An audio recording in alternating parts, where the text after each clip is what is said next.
Good morning friends, myself is Manoj Modi from Gwalior Madhya Pradesh. Welcome you once again my English academy channel. आज की इस video में हम subject verb agreement के rule number 4 पे स्टडी करेंगे। जैसे कि आप जानते हैं कि सेंटेंस की शुरुआत यदि सब्जेक्ट से हो और यदि सब्जेक्ट सिंगुलर हो तो सिंगुलर वर्ब आती है और सब्जेक्ट यदि प्लूरल हो तो वर्ब भी प्लूरल आती है। अगर सेंटेंस में सब्जेक्ट के स्थान पर ये सारे वर्ड दिए हों तो इन सारे सब्जेक्ट को सिंगुलर माना जाएगा और इन सब के साथ सिंगुलर वर्ब यूज़ की जाएगी। जबकि सेंटेंस में यदि I, we, you, they, both, many, all, none, these, those, a number of several, ये सब यदि सब्जेक्ट के स्थान पर लिखे हों तो इन्हें प्लूरल माना जाएगा और इनके साथ वर्ब भी प्लूरल यूज़ की जाएगी। जबकि सिंगुलर में आप देखेंगे, सिंगुलर में he, she, it, this, that, each, every, many के साथ ए और an, either, neither, somebody, someone, nobody, no one, everybody, everyone, anybody, anyone, साथ में all, none, the number of, ये सारे के सारे वर्ड यदि सब्जेक्ट के स्थान पर दिए हो तो इन्हें सिंगुलर माना जाएगा और इनके साथ वर्ब भी सिंगुलर आएगी। अब यहाँ ध्यान देंगे, मैंने ऑल के साथ यहाँ ऑल का यूज़ सिंगुलर में भी किया है, ऑल का यूज़ मैंने प्लूरल में भी किया है। साथ साथ मैंने नन का यूज़ सिंगुलर में भी किया है और नन का यूज़ प्लूरल में भी किया है। कहने का मतलब ये कि ऑल व नन, सिंगुलर व प्लूरल दोनों वर्ब लेते हैं। ये डिपेंड करता है इनको सेंटेंस में किस तरह से यूज़ किया जाता है। जिसे मैं इस वीडियो के बिल्कुल लास्ट पार्ट में आपको बताऊंगा। यहाँ साथ साथ आप ध्यान देंगे, मैंने यहाँ द नंबर ऑफ लिखा हुआ है, द नंबर ऑफ, यहाँ मैंने ए नंबर ऑफ लिखा हुआ है। अगर सेंटेंस में नंबर ऑफ के पहले यदि ए लगा हुआ है तो इसे प्लूरल मानेंगे। अगर नंबर ऑफ के पहले द लगा हुआ है तो इसे सिंगुलर मानेंगे। और इसे हम उदाहरण से, एग्जाम्पल से समझेंगे। आइए इसे हम एग्जाम्पल से समझते हैं। सबसे पहले बात करते हैं एग्जाम्पल नंबर 1 की। Everybody watching TV. Everybody watching TV, इस सेंटेंस में आपसे पूछा गया है कि एज आएगा या आर आएगा। आप देखेंगे सेंटेंस की शुरुआत कैसी हुई है, एवरी से हुई है, साथ में उसके एवरीबडी भी लिखा हुआ है, यानी कि इससे क्या माना जाएगा, सिंगुलर माना जाएगा। तब ऐसी स्थिति में इसके साथ यहाँ पर हम क्या यूज़ करेंगे, एज यूज़ करेंगे। Now come to the second example. Second example में आप देखेंगे सेंटेंस की शुरुआत मैनी ए से हुई है, जैसे हम क्या मानते हैं, सिंगुलर मानते हैं, इसलिए वॉच और वर्ब से यहाँ पर क्या आएगा, वॉच, राइट। थर्ड एग्जाम्पल में देखिए, थर्ड एग्जाम्पल में हम देखेंगे सेंटेंस की शुरुआत ई से हुई है, जैसे हम सिंगुलर मानते हैं, सिंगुलर मानने की वजह से यहाँ पे वॉच और वर्ब से यह वॉच का यूज़ किया जाएगा। Now come to the fourth example. इस सेंटेंस में आप देखेंगे सेंटेंस की शुरुआत नाइदर से हुई है। नाइदर जिसे सिंगुलर माना जाता है, सिंगुलर मानने की वजह से इस सेंटेंस में हैज और एम से हमें हैज को यहाँ हमें सिलेक्ट करना होगा। Now come to the fifth example. इस सेंटेंस में देखेंगे सेंटेंस की शुरुआत बोथ से हुई है, यानी कि सेंटेंस का जो सब्जेक्ट है वो प्लूरल है और प्लूरल होने की वजह से सेंटेंस में हमें यहाँ पे आर का यूज़ करना होगा। Now come to the six example. 6 और 7 एग्जाम्पल। 6 एग्जाम्पल में आप देखेंगे ए नंबर ऑफ लिखा हुआ है, जबकि 7 एग्जाम्पल में देखेंगे द नंबर ऑफ लिखा हुआ है। ए नंबर ऑफ को प्लूरल माना जाता है और प्लूरल मानने की वजह से इस सेंटेंस में हैज और एम से यहाँ पर क्या आएगा, हैव का यूज़ किया जाएगा।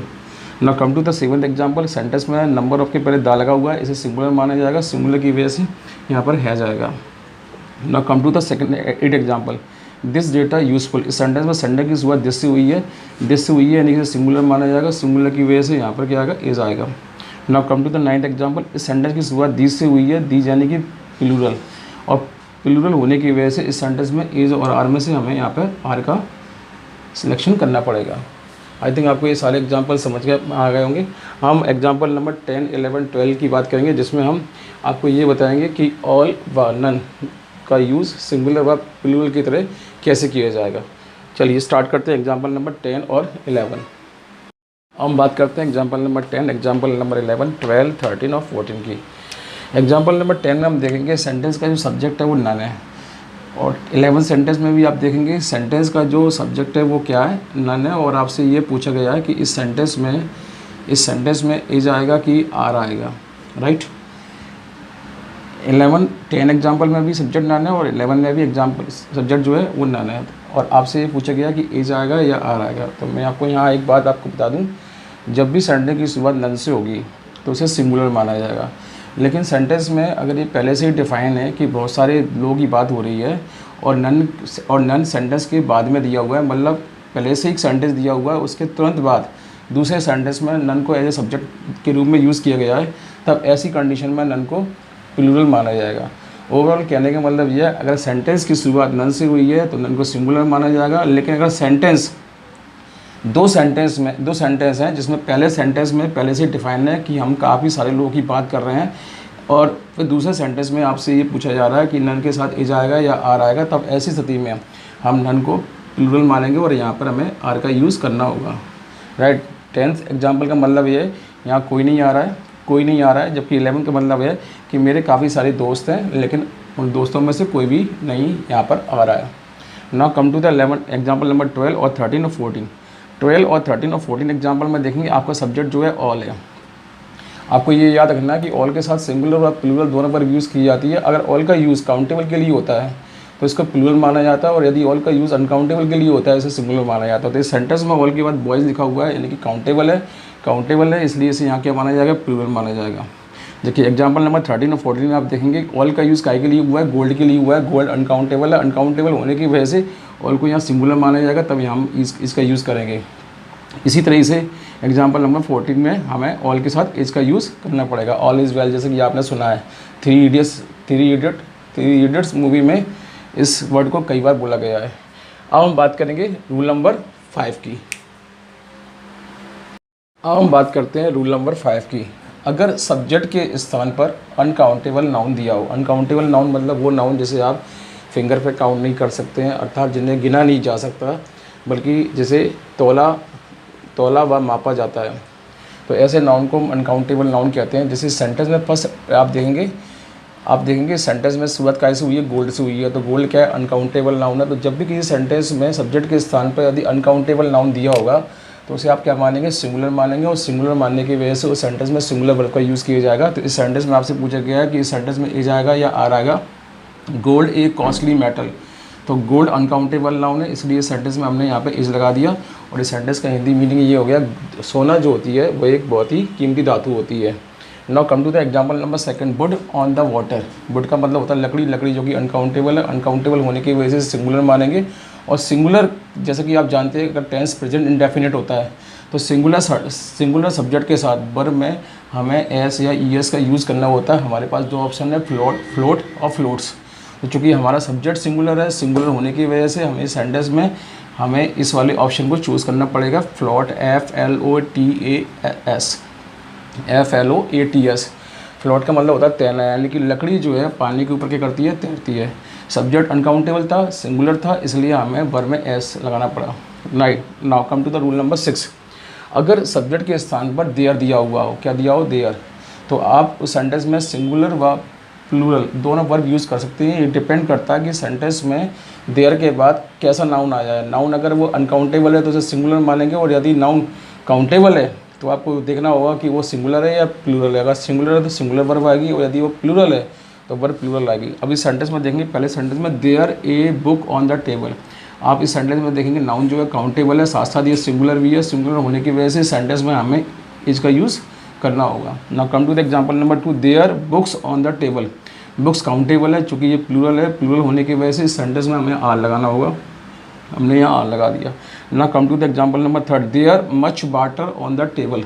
यहाँ इस सेंटेंस में वाटर का यूज़ किया गया जो कि अनकाउंटेबल है। अनकाउंटेबल है तो क्या मानेंगे, सिंगुलर मानेंगे। सिंगुलर मानने की वजह से इस सेंटेंस में ईच और आर में से हमें यहाँ ईच को लेना होगा। अब इस सेंटेंस की कुछ हिंदी मीनिंग कुछ इस तरह से है। पहला sentence, there is a book on the table, यानी कि टेबल पे किताब है। Second example, there are books on the table, table पे किताब रखी हुई है। Example number 3, there is much water on the table, यानी कि टेबल के ऊपर काफ़ी मात्रा में क्या है, पानी है। Now come to the rule number 7। दोस्तों बात करते हैं रूल नंबर 7 की। तो जब भी दो सब्जेक्ट आपस में with, together with, in addition to, as well as, accompanied by, including, along with जैसे शब्दों से जुड़े हुए हों, तो सेंटेंस में आपको जब भी वर्ब लगानी होगी तो आपको ये देखना पड़ेगा कि आपका सब्जेक्ट पहला वाला कौन सा है, और उसी के अनुसार सेंटेंस में वर्ब आएगी। मतलब कहने I mean to say that अगर दो सब्जेक्ट आपस में यदि इन शब्दों से जुड़े हुए हैं तो आपको सेंटेंस में वर्ब पहले वाले सब्जेक्ट के अकॉर्डिंग लगानी है। जैसे कि example number 1, example number 2, example number 3। Example number 1 में देखेंगे, my sister with her children, यानी कि इस सेंटेंस में दो सब्जेक्ट हैं जो कि आपस में विथ से जुड़े हुए हैं, लेकिन विथ से पहले माई सिस्टर लिखा हुआ है जो कि सिंगुलर है। तो सिंगुलर होने की वजह से इस सेंटेंस में हैज और हैम में से हमें हैज को चूज़ करना होगा, right. I think now come to the second example, 2 with 2 और 4, और आपसे पूछा गया है यहाँ मेक आएगा या मेक्स आएगा। तो इस सेंटेंस में देखेंगे विथ से पहले 2 लिखा हुआ है जो कि प्लूरल है, और प्लूरल होने की वजह से इस सेंटेंस में हम क्या बनेंगे, मेक बनेंगे। जैसा कि आप जानते हैं अगर कोई टेंस प्रेजेंट इंडेफिनिट होता है और यदि आपका सब्जेक्ट प्लूरल होता है तो उस वर्ब में आप एस और यस नहीं लगा सकते। एस और यस उस कंडीशन में लगाया जाता है जब सेंटेंस का सब्जेक्ट सिंगुलर हो, तब हम वर्ब में एस और यस लगा सकते हैं। चूँकि हमारा सब्जेक्ट प्लूरल था इसलिए हम इस वर्ब में एस और यस नहीं लगाएंगे। Now come to the third example, Ravi as well as Mohan's father coming. और आपसे पूछा गया इसमें एज आएगा या आर आएगा, तो आप सेंटेंस में देखेंगे एज वेल एज से पहले आपका जो सब्जेक्ट लिखा हुआ रवि लिखा हुआ है जो कि सिंगुलर है। सिंगुलर होने की वजह से सेंटेंस में एज और आर में से हम क्या लाएंगे, एज लाएंगे, राइट। अब इन सेंटेंस की हम हिंदी की बात करते हैं। पहला सेंटेंस लिखा हुआ है मेरी बहन के साथ साथ उसके बच्चे भी क्या है यहाँ पर आए हैं, मतलब my sister with her children, मेरी बहन के साथ साथ उसके बच्चे भी यहाँ आए हैं। Now come to the second example, 2 with 2 4, यानी कि 2 और 2 मिलकर कितने होते हैं, 4 होते हैं। Now come to the third example, Ravi as well as, Ravi के साथ साथ मोहन के फादर भी आ रहे हैं, राइट। आई थिंक आपको ये रूल अच्छी तरह से समझ में आ गया होगा और ये वीडियो भी आपको पसंद आएगा। अगर आपको मेरा वीडियो पसंद आया हो तो प्लीज़ वीडियो को लाइक कीजिए, चैनल को सब्सक्राइब कीजिए, और यदि आपके कोई फ्रेंड्स हैं, रिलेटिव्स हैं, तो उनको मेरे इस वीडियो के बारे में आप ज़रूर बताइए। रूल नंबर 1 से लेकर रूल नंबर 7 तक मैंने आपको बेसिक रूल पढ़ाए। अब रूल नंबर 8 से लेकर आगे के जो भी रूल रहेंगे वो एडवांस रूल रहेंगे, जैसे मैं वीडियो के पार्ट नंबर 4 में आपको बताऊँगा। Thank you, good night.